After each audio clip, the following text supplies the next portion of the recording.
I could not be more excited about this conversation. Petra and I came together years ago in cancer. So my oldest was diagnosed with stage 4 cancer. Petra's been impacted substantially with cancer over her lifetime, and in my opinion, the greatest naturopath, oncology focused doctor in the world. Can't sing her praises enough. But as we are diving in and trying to understand, Jack Cruz has made a huge impact on me for sure. And he's brought Erwan to our attention, saying this is the guy that has the breathing understood. Like this is who I put, my faith in teaching people how to do stuff. And so as I have tried to understand that, it's been fascinating because you have a very contrary way to go about it as you hear in more of the mainstream. And so I think that this conversation is going to be beautiful in that. And so, Petra, if you want to just introduce yourself, and then we're going to dive in, and we've got some brain busters for Erwan. We sure do. Yeah, it's my absolute pleasure to participate in this conversation. I am a naturopathic doctor, and I'm currently situated in Santa Monica, California. And I recently started your master class in your breath hold work. So I'm very excited about that. I've almost finished the first module, and certainly going to ask a few key questions that have intrigued me. But yeah, so I'm really happy to be part of it, and we have great questions, and I have a lot of clients that I would love to tell about this work, and so it will help me to better understand, some of the information that I can share with them. So thank you. So that's a great place to start. Yes. Thank you, thank you for taking the time to be with us. Sincerely. So Thank let's you. And yeah, do what. it's mutual gratefulness. We're happy. We're happy to be here and to be about to share this conversation. Well, let's start with first, what is the biggest misconception that you believe on breathing and or oxygen? And with that, why in the world has that even come on your radar as being someone that has a lot of those answers? Okay. I would say the biggest myth about oxygen is that we need a lot and that we need more. And that misconception, I'm more talking about people in general. When they think about breathing, why they breathe, everybody know that's because you need oxygen. So it leads to the idea that if you breathe more, then you get more oxygen, and that's a good thing. That's the biggest myth, because that's not the way it works. And in fact, oxygen is obviously vital to life. Everybody knows that. But we only need a certain amount that adapts to our metabolism. And beyond that, extra oxygen or too much oxygen is actually not a good idea. It's not a good idea. And a simple way to explain that is to look at the first letters O and X and Y or I, oxy. And so it comes from the ancient Greek, and it means acid. And when oxygen was discovered as an element by chemists, I think it was in the late 19th century, they needed to name it. So oxygen rust, oxygen burns. So it's like an acid. So it's interesting that that molecule that is essential to our life can actually burn stuff. So when you have food, you open a package of industrial food and then it starts to spoil. If you expose iron with water, but also oxygen, it becomes to rust. So in the body, we need a certain amount of oxygen. And when too much oxygen circulates, it has an oxidative effect. So oxygen, oxidation, oxidative, antioxidant, Why do we need antioxidant to prevent oxidation from what? From oxygen. And so in the metabolism and the mitochondrial activity, and I'm not a super expert in all the details of science, like our good friend and little old genius, Dr. Jack Cruz. But the outcome of that, it's called a reactive oxygen species, ROS. Why? And there, it's not good. And we have a whole system to clean that up. So if we produce too much, it creates inflammation. And what is inflammation? What's the main word in the word, the main sound in the word inflammation? It's flame, from Latin flamma. We're talking about fire again. We're talking about burning. So, so when people breathe too much, like, is there such thing as breathing too much? Why would that be a bad thing? If I breathe a lot, that means I got a lot of oxygen. Well, actually, no, it's the opposite.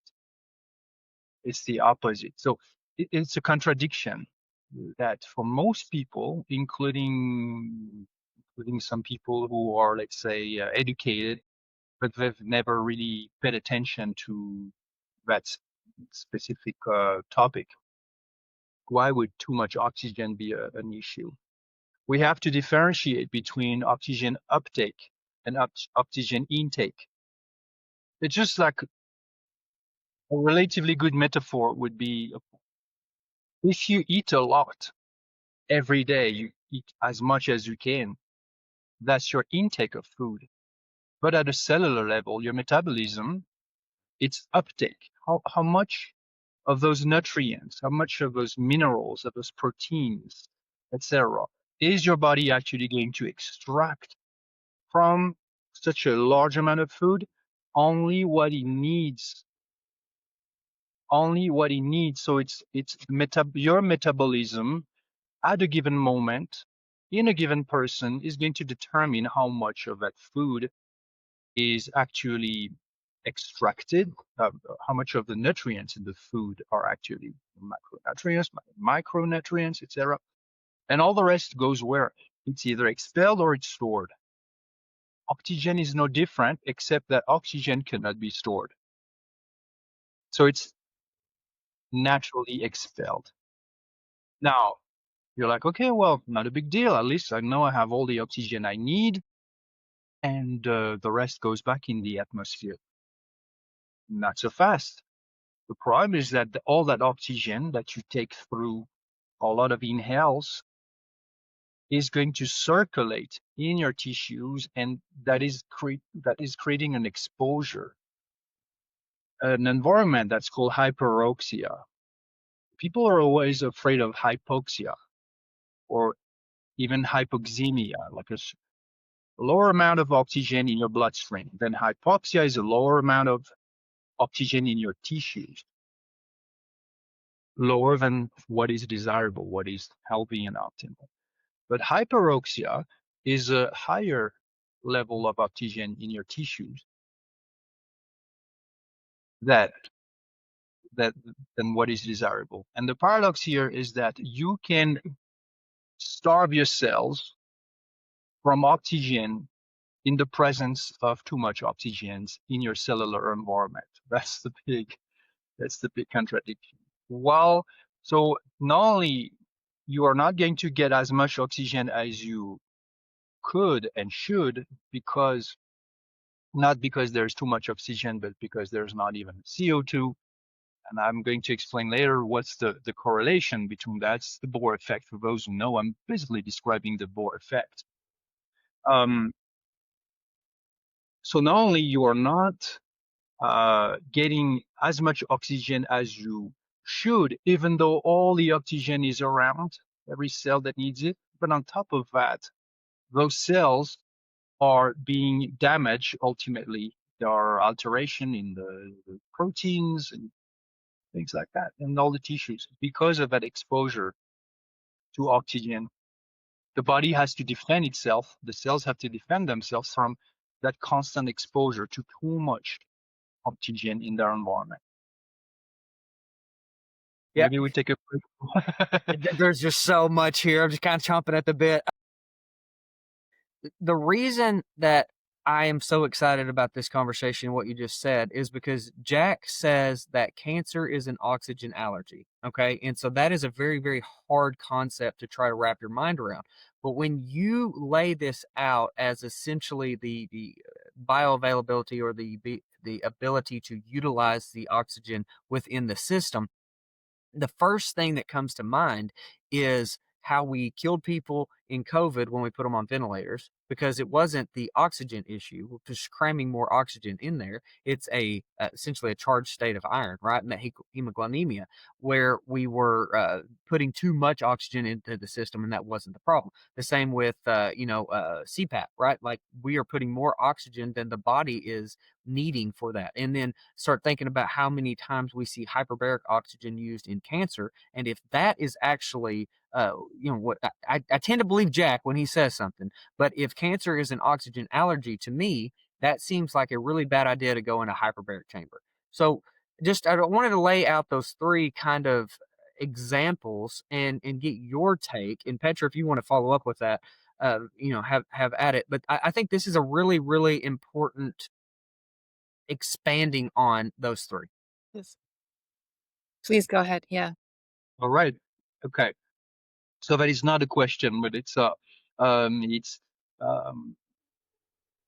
it's an image in how trying to force, basically artificially through devices, external devices, to force more oxygen into the body is not necessarily a good thing.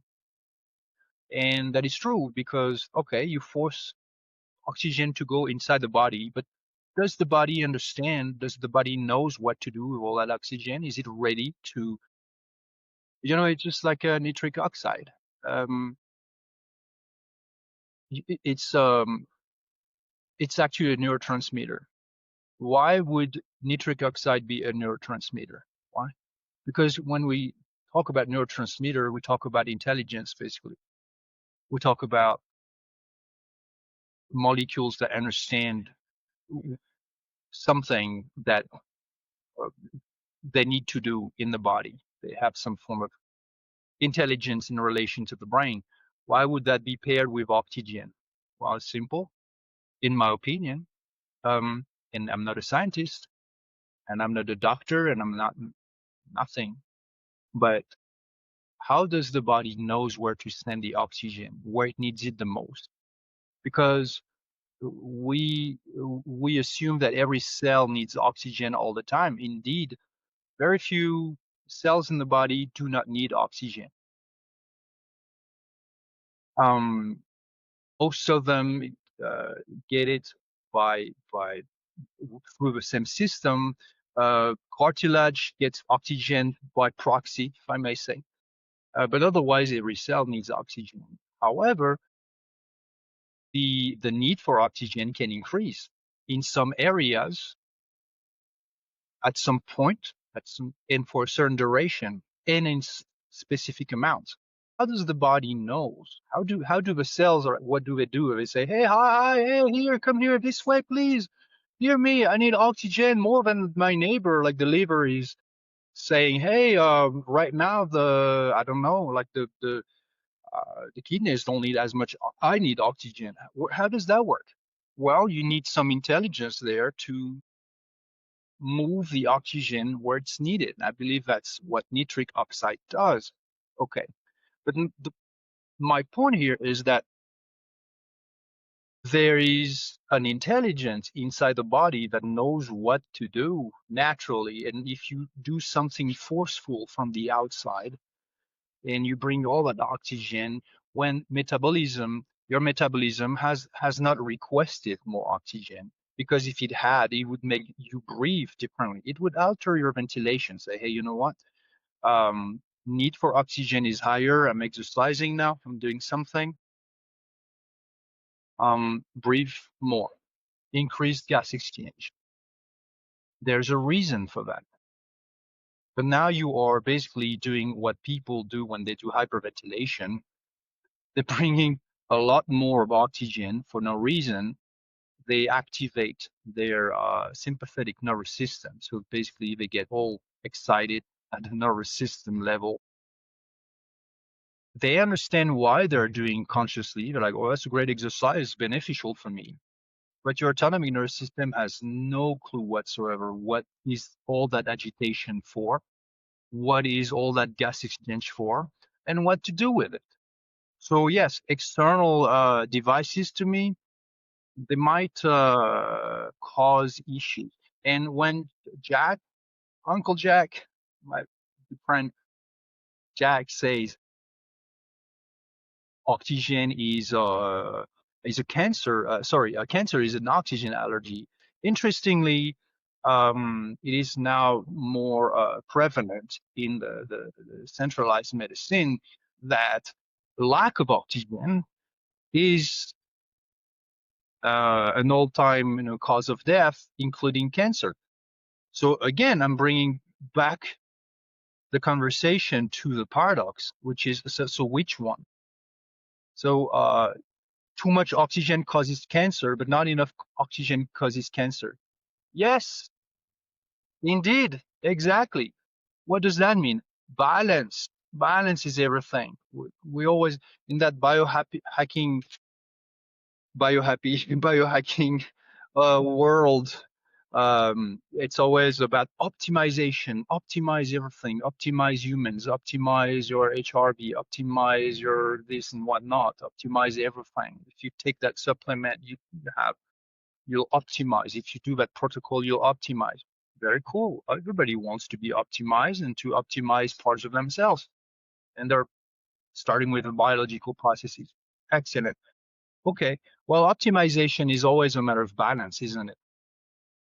Not too much of something, but also not enough of something. No deficiency. Okay, so oxygen is the thing. There's a balance. So nitric oxide helps telling oxygen molecules where to go, when, for how long, and in what amount. That's why they are neurotransmitters and not some dumb molecules. It's not just about, I mean, I was going to say it's not just about physiology. It's about the intelligence of physiology that we're always trying to optimize by thinking that we know better. So breathe more, you'll get super oxygenated. Okay. No, not only you won't be super oxygenated, but it will be actually the opposite. You will be super deoxygenated. And that's because of the Bohr effect. So you have a great intake of air, therefore a great intake of oxygen in relation to time. So how much oxygen circulates in your whole body in relation to time increases. However, your uptake, how much oxygen you utilize, does not increase because your metabolism does not have some instant urge to use that oxygen just because it's available. Contrary to human beings when there's a buffet in front of them, and all of a sudden they feel hungry more than they should eat. Okay. But that oxygen goes back in the atmosphere. And because what people don't understand is that with every superfluous inhale that they take, if you start hyperventilating now, you take a lot of inhales with all that oxygen that comes in and that comes out.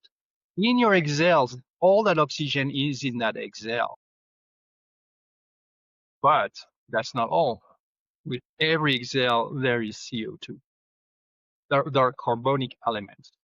And the problem is that if you deplete your body, if you lower that percentage of CO2 and carbonic elements that you have in your body, will have like at least 100 liters of those carbon, because they determine our pH, the pH of our tissues. And when you decrease um, when you become alkaline, the tissues become alkaline, then explained by the Bohr effect, and that is true. Your cells are having a real hard time actually accessing the oxygen that's right there in front of them, because the bond between the molecule of oxygen and the red blood cells becomes very strong. And the environment where they're supposed to be released does not match at a biochemical level. It's not good. So you're now starving your cells from oxygen in the presence of way too much oxygen. That's the paradox. The difference between oxygen intake and oxygen uptake. So now you have the two elements that cause cancer: too much oxygen, not enough oxygen. Too much oxygen because not because it's used, not because too much is used, but because too much is around and exposes the cells to the oxidative aspect of oxygen. And cancer effect because your cells lack oxygen and they're trying to survive without oxygen. So they have to wait a longer time to finally get their oxygen. So what do you think it causes in your body and the way you feel to begin with? That's it. So it seems to me that the efficiency by which the exchange takes place is ultimately what is the key. That is exactly it. That is very well put. It's a matter of optimization, natural optimization. It's a matter of balance. And if we do not need that much oxygen, that means that we do not need to breathe that much also, because there's 21% oxygen as the saturation in the atmosphere anywhere in the world. If you go at altitude, it's still 21%. The only difference is that the density of the air is less. Therefore, per volume of air, you have less molecules of oxygen. But that's a different story. But everybody breathes air that contains the same percentage of oxygen, 21%. Very few people know how much oxygen is left out of every exhale. Inhale, air in, 21% in the atmosphere. The moment it arrives in your lungs, for a millisecond, still 21%. Then there is an extraction of those molecules through the membranes, through the alveoli. It goes straight into your bloodstream. But when you exhale and you ask people, do you know how much oxygen is left when at rest, not when you're exercising, just like you and I right now, we're just sitting and talking, how much is left? Very few people know that answer. Some people think 0%. Like, yeah, hello, I'm using as much oxygen as I can. Some people think 5%. Some people think something else. Okay. The answer is 15 to 18%, depending on the person's metabolic rate.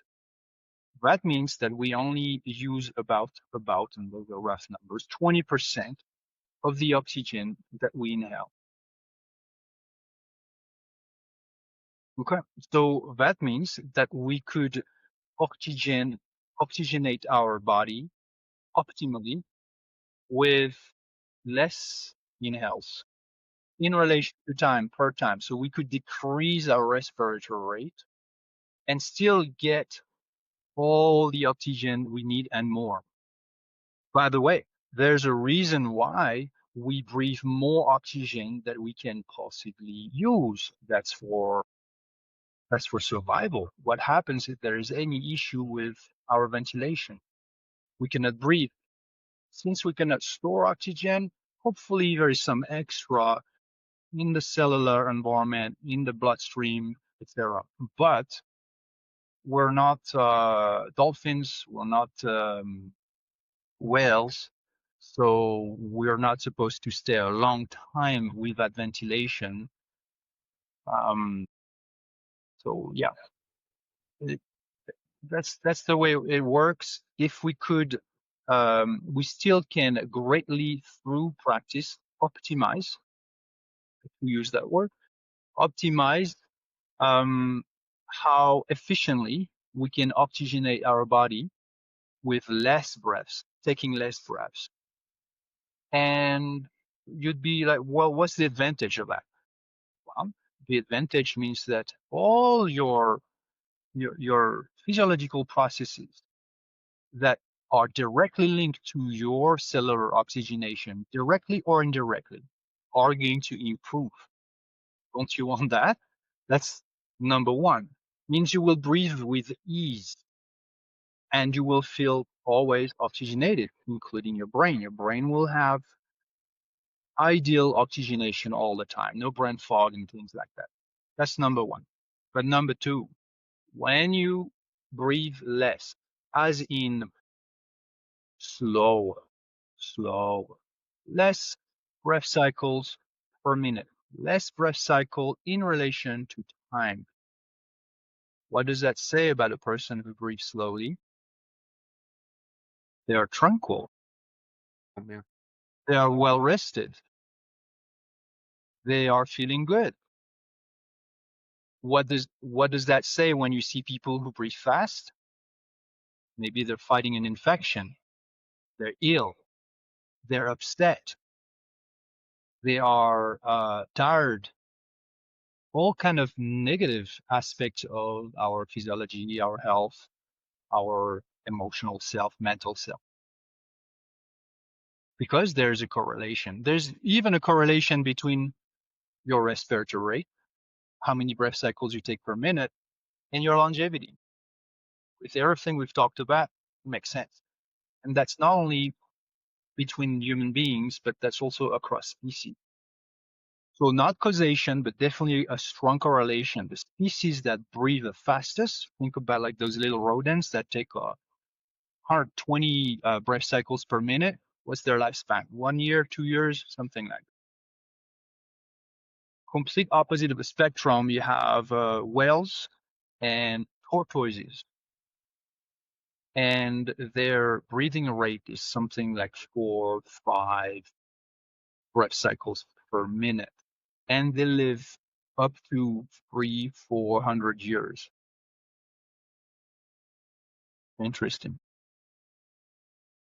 In the course that I'm just taking now in the middle of, you introduced the idea of slow thinking as well, which that really hit me hard because I'm not not very good at that. And so I know about slow cooking, but slow thinking is a whole other process. And so I was wondering if you can help us tie that to breathing as well. Yes, because there is a correlation between our breathing, the sense of mostly our respiratory rate, how fast we breathe or how slow we breathe, and our state of mind. And our state of mind is the state of our autonomic nervous system, which we know can be either agitated or calm. There's nothing wrong with the agitation of a nervous system. Right now, we are agitating our nervous system. If we weren't, we would be asleep, not moving, not talking, and maybe asleep. So agitation is necessary to be alive and to stay alive, but it has to be as efficient as possible. It has to do with context. In a certain context, we want to run fast because there's danger. In another context, we just want to go to bed and crash and sleep because we feel safe and we need the rest. And in between, we're busy every day regulating our lives, starting with the body, but also with the mind. And then what's right outside of us, our kitchen, our bedroom, and then our car, and then our garden, and that's it. Doesn't really go beyond that because that's already a lot of work to just regulate ourselves. Even regulating the mind can be a lot of work. And there's not much more we can regulate. We cannot regulate the weather. If today it's raining and I don't like the rain, there's nothing I can do about it. We cannot regulate other people. We cannot regulate the economy. We cannot regulate society. We cannot regulate As an individual, we have very, very little power. The only power we have is on ourselves. If we train it, by the way, if we want it, because some people are a little powerless, including with their own mind. So this is a bit of storytelling to reframe a bit of everything. Because why do I end up talking about these things? Well, because we're talking about the relationship between the mind and breathing, and between agitation and relaxation, or agitation and calmness. Calmness is not necessarily good, and agitation is not necessarily good. Those two aspects of how we can express the energy that we are neither good or bad. It all and always depends on the context. It's always contextual. In a certain context, you must be agitated, and hopefully you will agitate yourself with expertise, efficiency, with relevance, through gesticulation and panic and stress and confusion and all of that. Agitation is a skill. And calmness, the ability to relax deeply when you need it or when you can afford it, is also a skill. Does that make sense?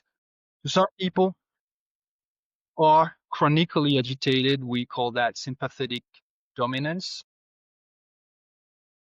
It has become a skill. It's more actually a habit, an ingrained habit where they're always edgy. But it's not a skill because the way they agitate does not serve them well.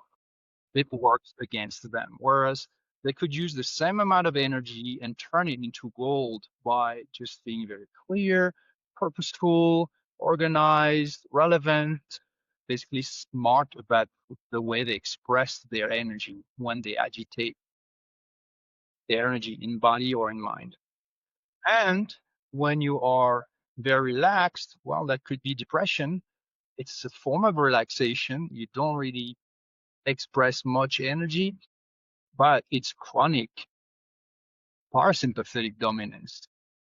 It's like, okay, wake up, do something with your life.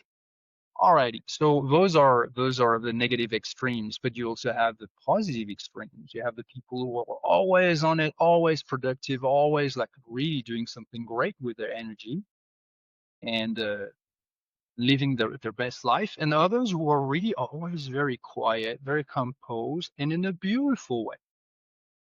In a beautiful way. Like people you want to be around them because they're so calming, etc. Okay. So difficulty to think less or to think positively. There's an origin to that, but it can be regulated. It can be mindfully regulated, but it's going to take a practice. Because if and when it's a pattern, there are neural circuits associated with it. So basically, it's also imprinted in the flesh of your brain.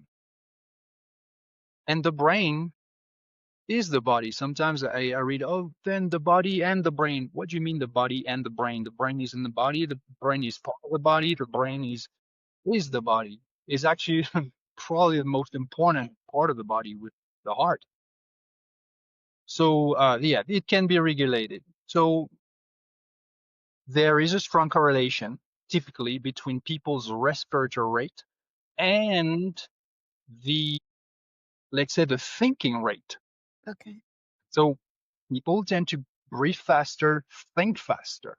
People tend to breathe slower, think slower, not because they're not as intelligent, but because they may need less thoughts to do what they have to do to be who they want to be and to experience and enjoy life. Very interesting. So, my goodness, there's so much. So, Jack says that, I am the perfect person to talk to the layman about light, because in my agricultural experience, I see photosynthesis, and the crossover there is very straightforward.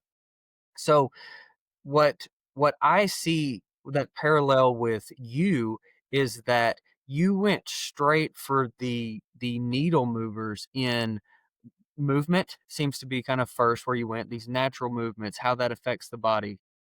We've talked about the breath. That is like something we all do every day. We have to, without question, and doing it in a strategic or a mindful way affects the brain. And so, like, you've tied in these almost like this mind, body, breath, synergistic focus that seems to have a massive, massive impact. So, how did you hone in on that?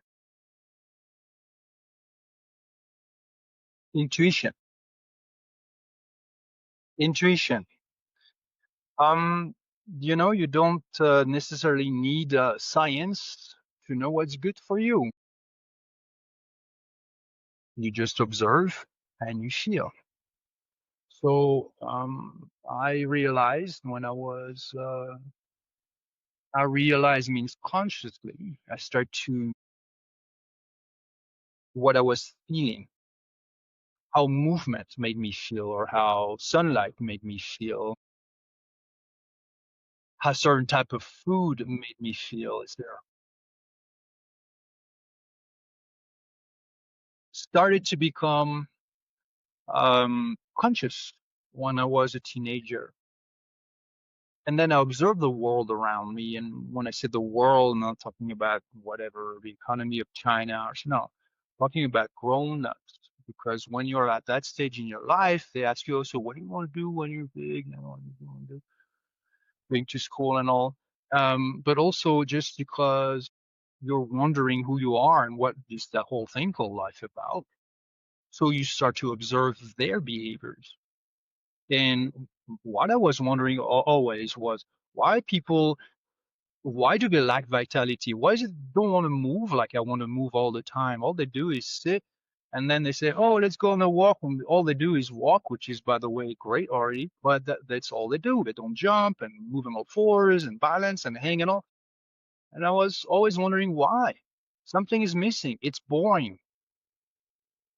And then I start to look at people, and I realized some had like those like big, like big neck like that, and some had like this big belly, and some had no hair, and some like had a bad breath, and some had like a horrible posture, and I was wondering what happened to them, what, why?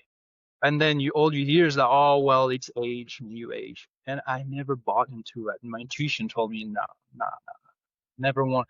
It's funny because I was really literally thought to myself, I never want to look like that. And it was not just an aesthetics preoccupation. My intuition also told me I never want to feel like that in my body. And then I also saw people in my own family and outside take their medication religiously, and thinking to myself, what are the problems that they need to take those little pills? And I definitely started to line up the dots and to connect them, and start to think, whatever example in all these, it's one example, but actually that one example about adulthood from a teenager perspective is made of countless examples.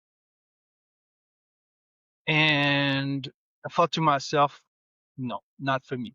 That is going to, if I buy into that model and live the life they live, it's like a spiritual suicide. It's like accepting the death of my spirit. So like a brutal statement, and yet it is the only, you know, pure, genuine statement that I can give you. Basically, I realized I was a freaking rebel. There was no way I was going to live that kind of life and become miserable like everybody was. Sick, lazy, stupid, smelling bad, like the physiology of them. I was like, ooh, oh, no. They made me take some of those medications when I was sick. Took me to the doctor. I had to take those pills and all. I just trusted them like a sacrifice lamb, and made me feel bad. And anyways, smoking, drinking, eating shit, you name it, watching stupid shows. I was made uh, to a degree, not the alcohol, cigarettes, but I was made to partake in that world through the food, through the what I call the conventions, conventional behaviors, societal norms. And this is why later on I posted things such as normalcy is a silent killer. Because what I describe as normalcy is the kind of life that most people live and never question anything. They never question why it is that they drink orange juice and eat granola in the morning. Mm. They never question that they put those horrible chemical hygiene products on their head, in their mouth, on their skin, everywhere in their house, that they watch those shows, etc., and what it does to the body. What does it do to the mind? What does it do to the spirit? Not really something good. And what you guys are doing, what I am doing, what Jack Cruz is doing, and what a number of other people are doing is basically exposing that big centralized lie that is our normalcy, our shared normalcy, and being outsiders and misfits, but in the most intelligent way, in the most constructive way, and also in the most purposeful way, in the sense of being helpful to others. So whatever we've learned for ourselves, we want to share and tell people, be careful, pay attention, question, change, make smart decisions, etc., etc., etc. Because otherwise, you just, it's I mean, it's almost like a genocide that doesn't say its name. Ultimately it kills people, but starting not with the moment they die, but starting with the moment that they live a miserable life, Hmm. starting with physiologically and therefore mentally, emotionally, and spiritually. You wreck the physiology, you wreck the whole person, you wreck their whole freaking life. All of it is wrecked. And then for them, drug and cut. That's it. Take your medication, kiddos. And then when medication have screwed you even more, then get surgery. And then die, and then you be replaced by some other, farm animals, some of the slaves. All right? And that's what it is. And we all know it's true. But most people are like, that's too brutal. We can't talk like that. Oh, I'm certainly going to talk like that. That's the truth. That's it. So you ask me, Logan, where does it start from me? It starts with that. And what I did after that, after I felt ready to start my teaching, which was in my mid 30s, 20 years ago, I, I started to build systems. So MovNat is a method for movement, but not any movement, for natural movement, which is the movement that is universal to all human beings. And I created a method so it could be taught systematically, but also so that people could put a name on it and start to acknowledge it as to give it recognition, because natural movement, especially what kids do, every kid does that, like hanging and vaulting and crawling and doing all these things. And then we're told that it's not good to do that. It's a waste of time. It's not real fitness, supposedly. It makes noise. You're gonna break something. You're gonna break your leg, etc. So don't do it. First, way that society is already clipping your wings and formatting you into staying put.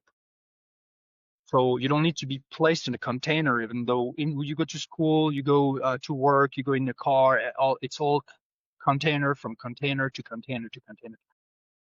So you're physically contained most of your life. You're sitting, the chair doesn't have walls or ceiling, but you're contained.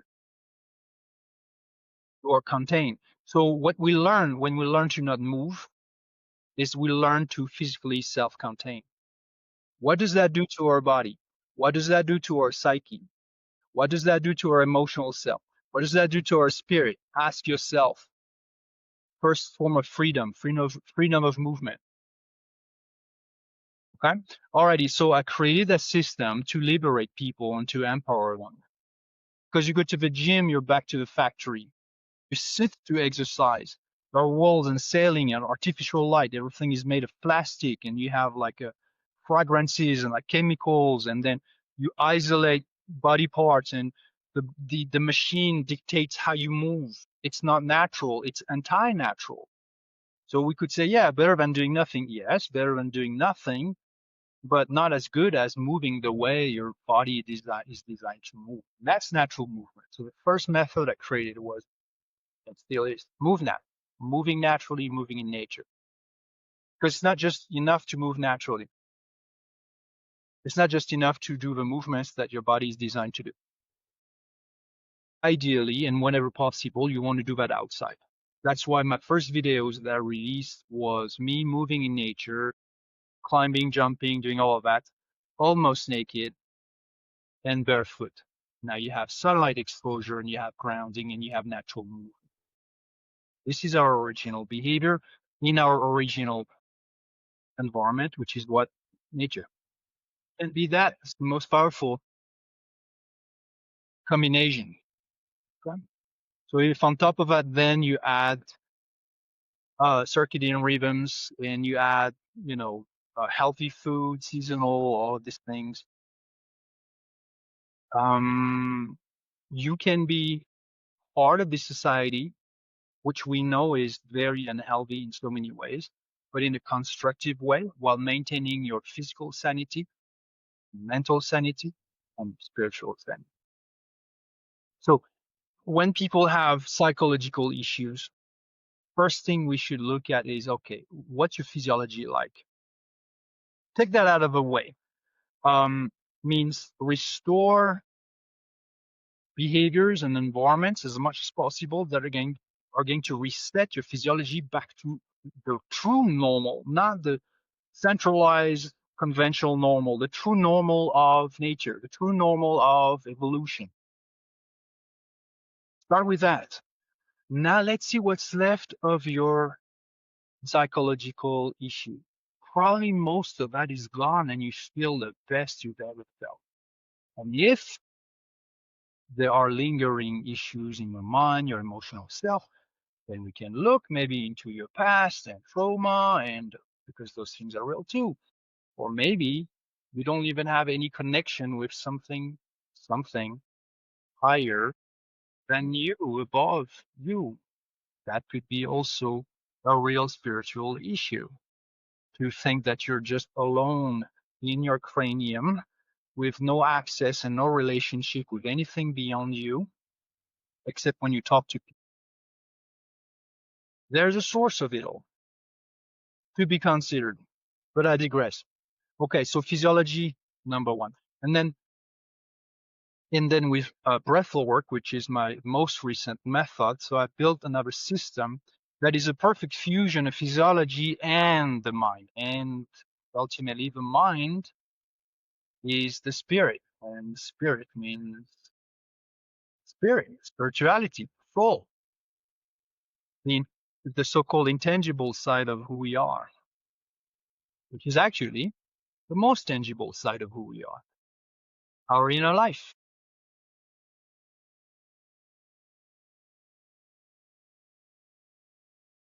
You know, thank you for making me feel like I'm not so weird. Like this has been most beautiful thing ever. Is like, wow. Like I'm we're not the only ones. So thank you. It's just, and what I get so excited about is that there's literally solutions that you have put in so much time and effort and structure into providing to others to be able to implement it. It's not just abstract lip service. It is like, here it is. The book. Your book is fantastic. Programs. It's like, we all can do these things, and here's how you do it. Logan, it is what I did and what I'm still doing. It's no different than what you and Petra are doing. You experienced firsthand the deleterious consequences of a so-called normal lifestyle in your flesh, in your mind, in your psyche, in your spirit, in your heart, in all of that. Why? Because you had to face not only the suffering that comes from it, but also the worry of losing what's the most beautiful thing, phenomena that ever was, that we all share, which is consciousness.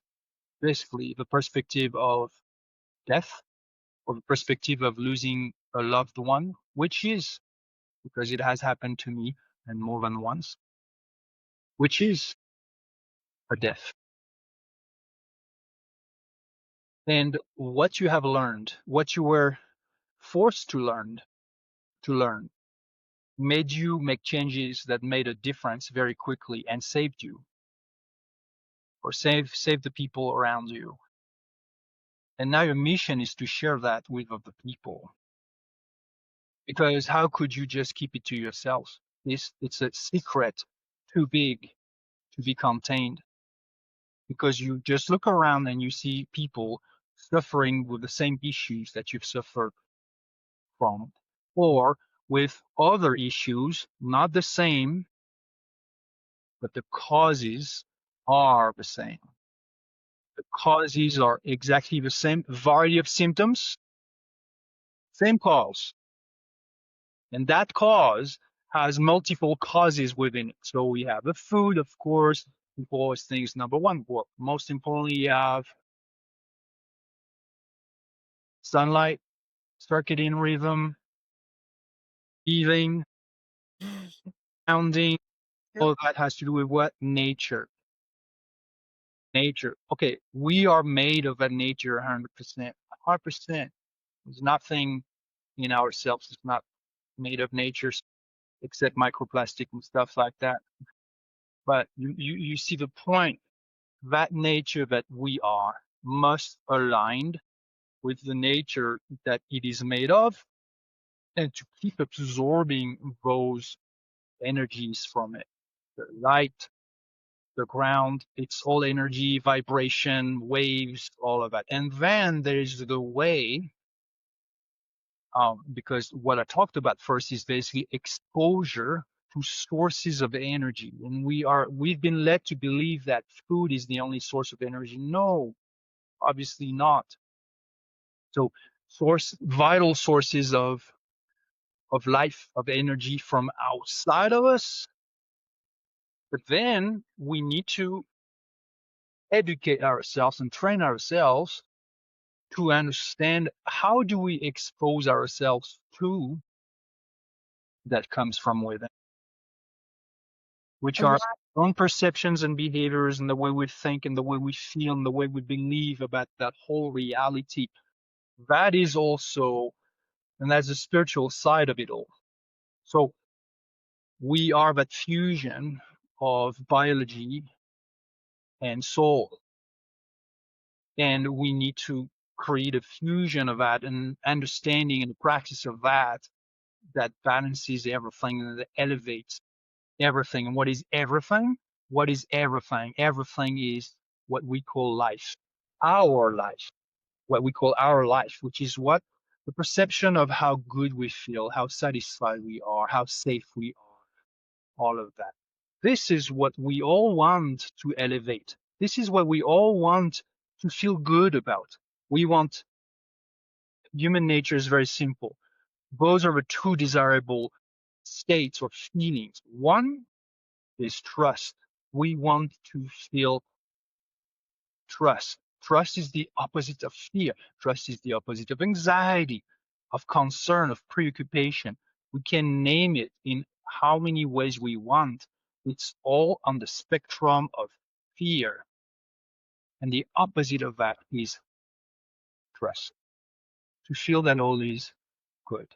When all is good, when we perceive or know or establish that all is good, then we can relax.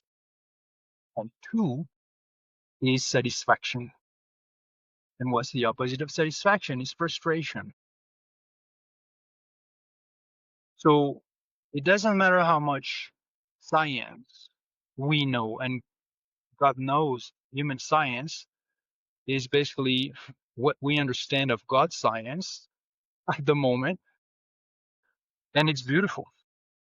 And it's so intellectually stimulating.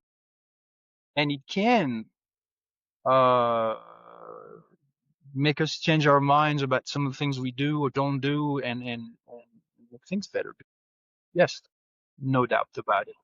But ultimately, regardless of any specifics about each other's identity, our ethnicity, our gender, our age, our background, our culture, all of that, every consciousness desires to feel safe, that's trust, and to feel satisfied, contentment, appreciation. That's when all is good. Everything we're doing from the moment we wake up to the moment we go to bed, and even at night, we keep processing what? Concerns, expectations, trying to be fortune tellers, trying to arrange the future before it even happens. Why? Because we're constantly regulating ourselves. Why? Because if we don't do it, nobody's going to do it for us.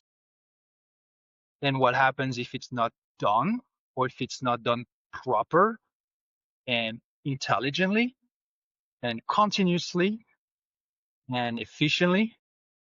We suffer. We suffer. And when we suffer, that is not satisfaction, and that is not trust. That is anxiety, and that is dissatisfaction. That's it. If we could give people a pill so that they can feel like blissful, they would take it. Actually, such pills have been created, except that again, it is artificial. So you take the pill, it's an artificial molecules. You are not doing the work yourself. Therefore, it's temporary. You do not have a neural circuits associated with that bliss, which is what? What is bliss? The absence of concern, complete trust, and the absence of dissatisfaction, complete satisfaction. That's it. Okay. So now, what if I told you that through practice, you can learn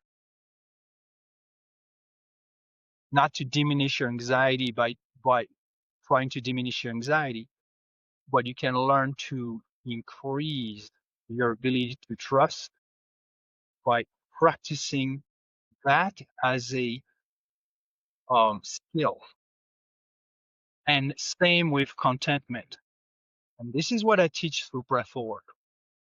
And the big paradox is everybody knows that when you hold your breath, two things are going to happen.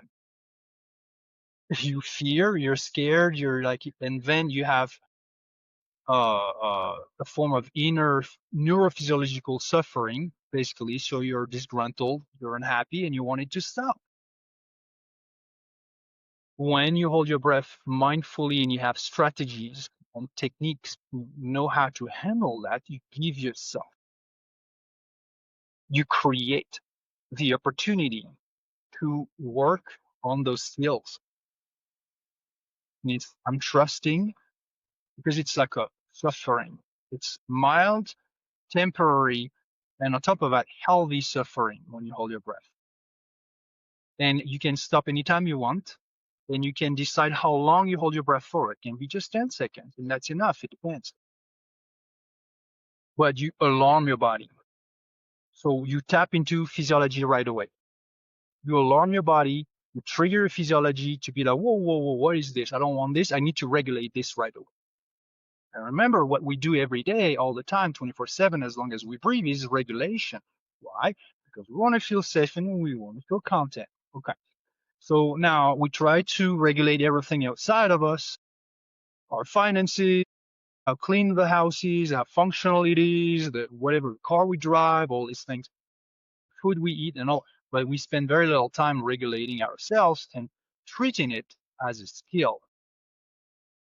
And so when you hold your breath, you have a short window of time where you create a micro stress, or it's a micro event that's stressful. It gives you the perfect opportunity to train what you desire, which is I'm composed, I'm clear, and I control my thoughts, and I control my emotional self.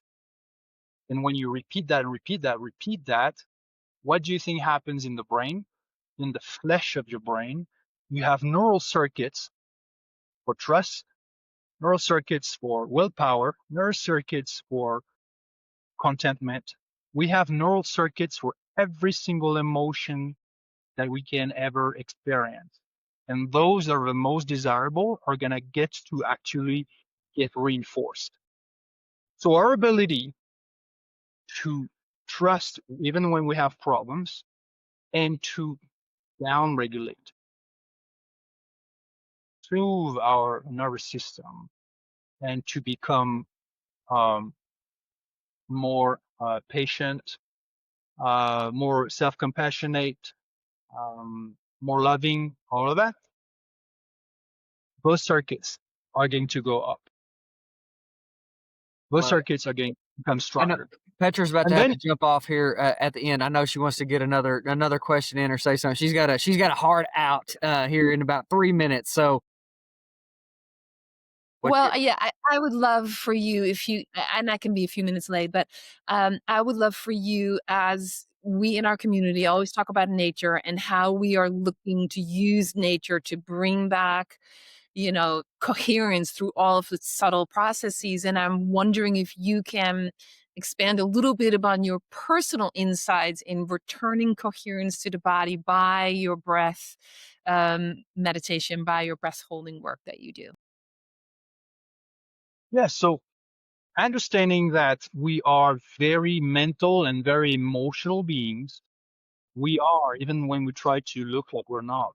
Oh no, we think a lot and there's a reason, and I can expand into that. And we also feel a lot, even when we pretend to be super stoic and things like that. Um, what would be coherence? Okay, my boy, I don't know if you can hear them, but they are like being loud outside playing, which is great. you're having fun. Okay, we're gonna reestablish coherence while they enjoy their coherence outside. Their coherence is perfect.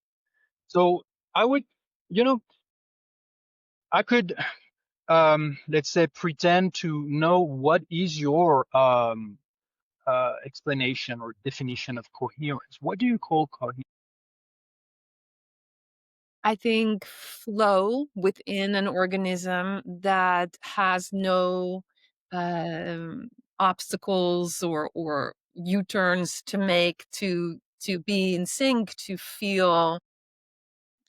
I don't want to use balance because it's not really about balance. It's about a system that just functions well.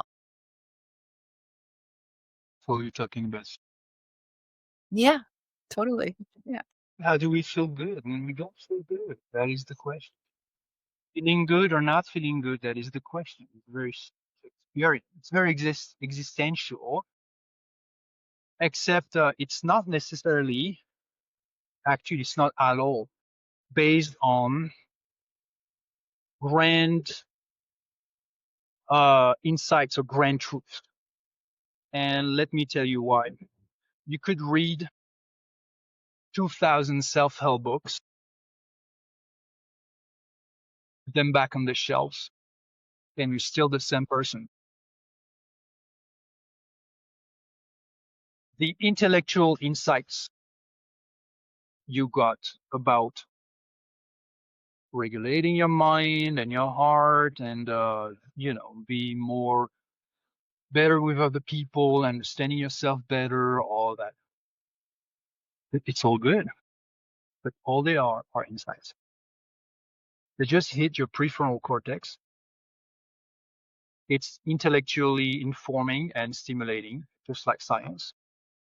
But even if you know the best protocol, science protocol, if you do not apply it, there's no effect on you. It's just intellectual stimulation.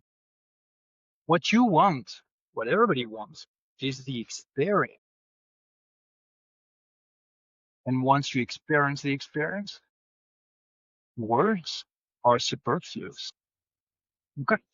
So if the whole truth about the whole world, the whole universe, or the whole truth about yourself could be placed in one big book, thousands of pages, and you read the whole book. Okay, so now you know the truth.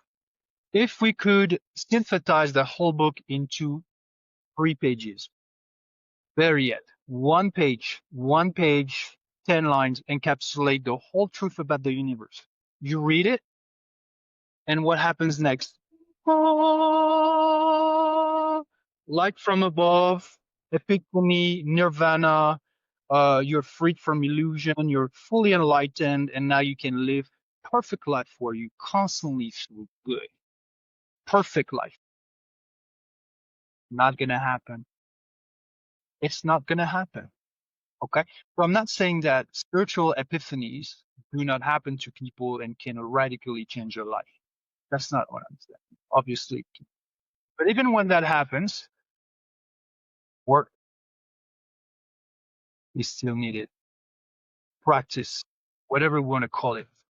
There's still going to be things to do. You still have to regulate your life every day. You still have to eat and drink and to thermoregulate and to clean and to take care of people, your children younger than you, maybe your parents because they become older, maybe your work, all of it. Yes, okay, fine, because nobody's going to do that for you. So what do you really want? It's not perfection,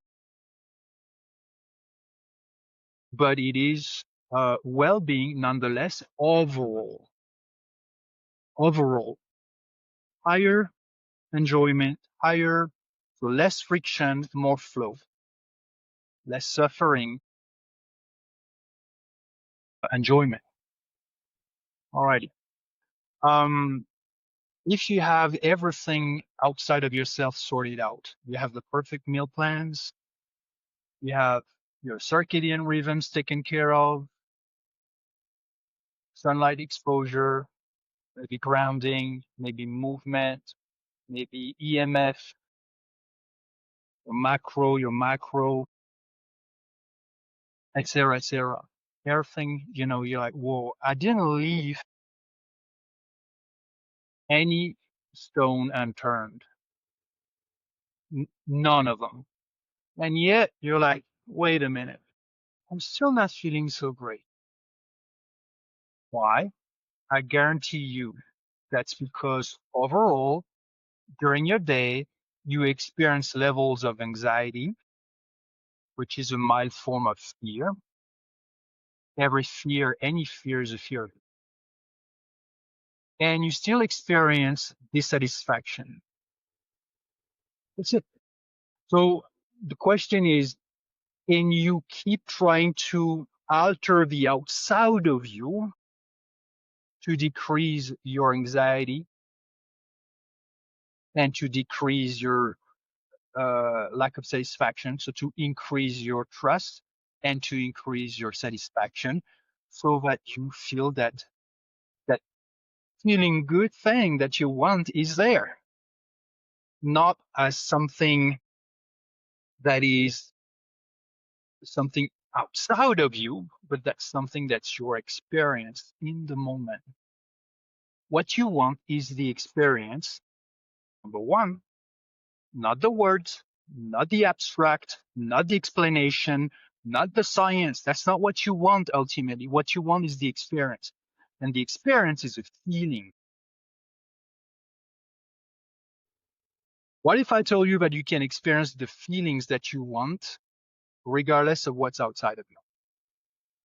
Unless there would be like a major disaster or you know, kids and like trying to whatever. But most of the time you have time for yourselves. Let's say you're alone.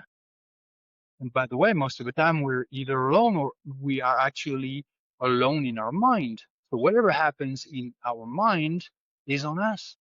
Whatever happens in our body, in our heart, is on us. In those moments when we do not have any interaction with the world.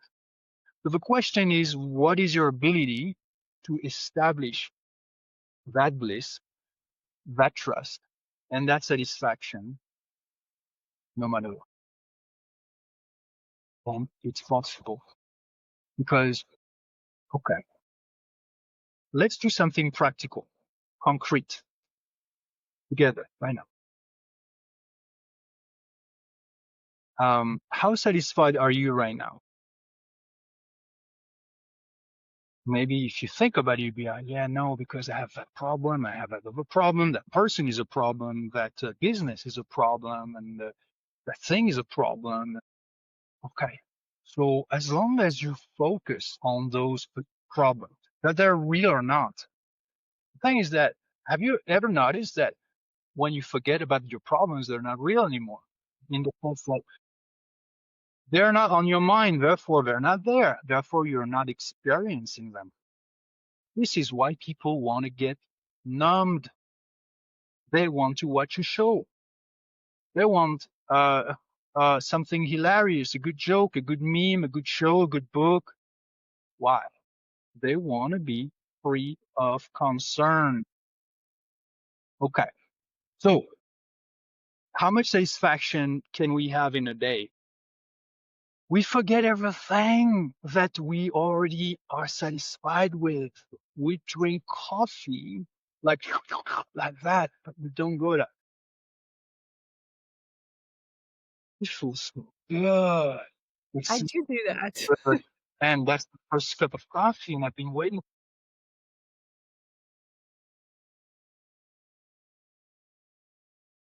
What if you were to do that with everything you have today already? And it's literally in your own hands, in your mind, to magnify, intensify, and magnify the appreciation of everything that you are experiencing right now. What if right now, no electricity, boom, you'd be like, oh no, the show is ruined, or how am I going to cook my food, and this and that, I cannot do my work, and then you become frustrated. So don't you have appreciation that that technology of electricity is there and reliable? Okay, let's do something much more intimate, and you've done it in the level 1 of the Breathwork meditation. Just take a breath, hold. Logan, are you doing it? Excellent. Now, what I didn't tell you is that that's the last breath you'll ever take. You will never be able to exhale or inhale anymore. Or if you exhale, there will be no more inhale. Now close your eyes and think about it. Think about that perspective. You are not going to breathe. You will never breathe again.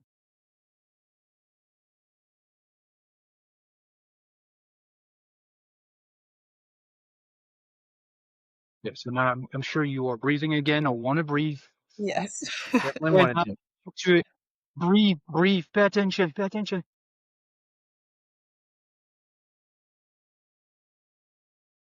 Breathing again. Okay, let's do another one. Close your eyes and imagine that something happened and blinded you for the rest of your life. You'll never get to open your eyes ever again. That's it. Okay, so you can hear people, you can talk to people, you can listen to music and all, but you'll never see colors, you'll never see shapes, you'll never see the face of the people you love. Think about it deeply. How much would you give to regain sight, eyesight? Because that's going to be for the rest of your life now. You're blind. That's it. There's nothing you can do about it. You can only hope science is going to do something maybe about it. Okay, open your eyes with and look around. Wonder. Whoa. Oh my God. Wow. Okay. Now imagine that you're stuck on your seat. You'll never be able to stand up and walk again. You're stuck on that seat. If you're ever going to be going somewhere, it's because some people move you or you're in a wheelchair, but you cannot actually stand up and walk on your own. Not possible.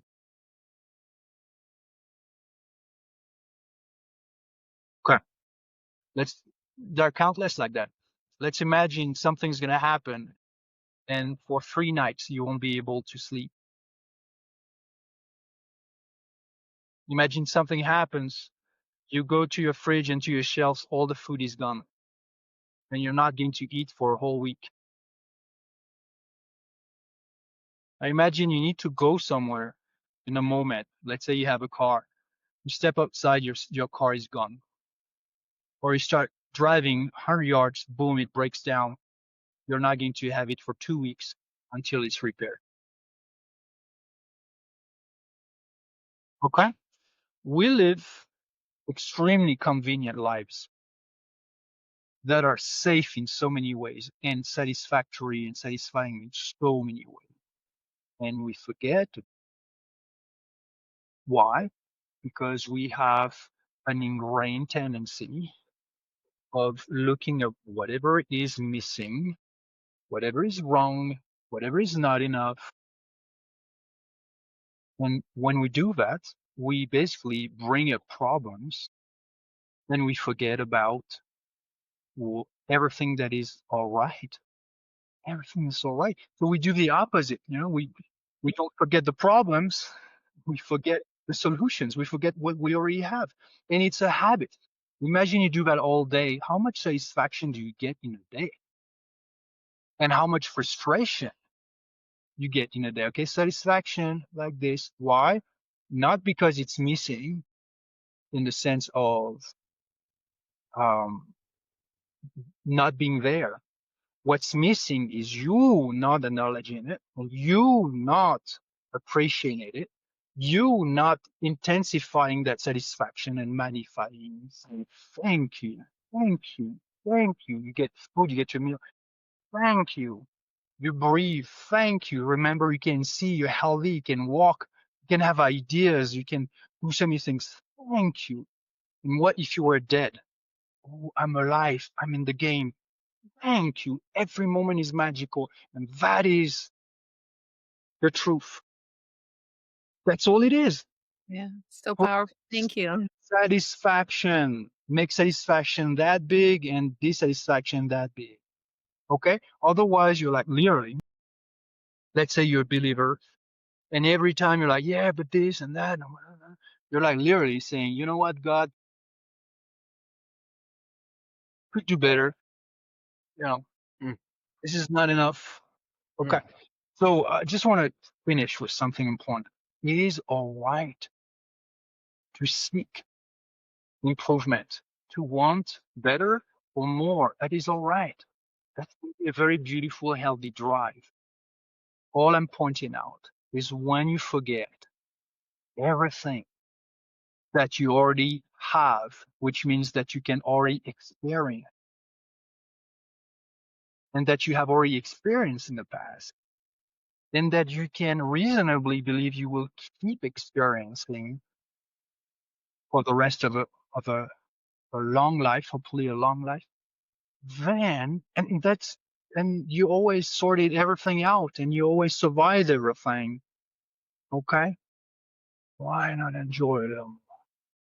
It's on ourselves to enjoy more and to whine less and to trust more and to fear less.